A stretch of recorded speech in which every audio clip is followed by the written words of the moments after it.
மத்தேயு நற்செய்தி அதிகாரம் 7 இறைவசனங்கள் 1-5. அக்காலத்தில் இயேசு தம் சீடரை நோக்கி கூறியது: பிறர் குற்றவாளிகள் என தீர்ப்பு அளிக்காதீர்கள், அப்போதுதான் நீங்களும் தீர்ப்புக்கு உள்ளாக மாட்டீர்கள். நீங்கள் அளிக்கும் தீர்ப்பையே நீங்களும் பெறுவீர்கள்.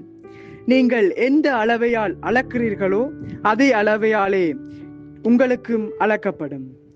உங்கள் கண்ணில் இருக்கும் மரக்கட்டையை பார்க்காமல் உங்கள் சகோதரர் அல்லது சகோதரியின் கண்ணில் இருக்கும் துரும்பை நீங்கள் கூர்ந்து கவனிப்பதேன்? அல்லது அவரிடம் உங்கள் கண்ணிலிருந்து துரும்பை எடுக்கட்டுமா என்று எப்படி கேட்கலாம்? இதோ உங்கள் கண்ணில் தான் மரக்கட்டை இருக்கிறதே. வெளிவேடக்காரரே, முதலில் உங்கள் கண்ணில் இருந்து மரக்கட்டையை எடுத்தெறியுங்கள். அதன் பின் உங்கள் சகோதரர் அல்லது சகோதரியின் கண்ணிலிருந்து துரும்பை எடுக்க உங்களுக்கு தெளிவாய் கண் தெரியும். இது ஆண்டவர் வழங்கும் அருள் வாக்கு. கிறிஸ்துவே உமக்கு புகழ்.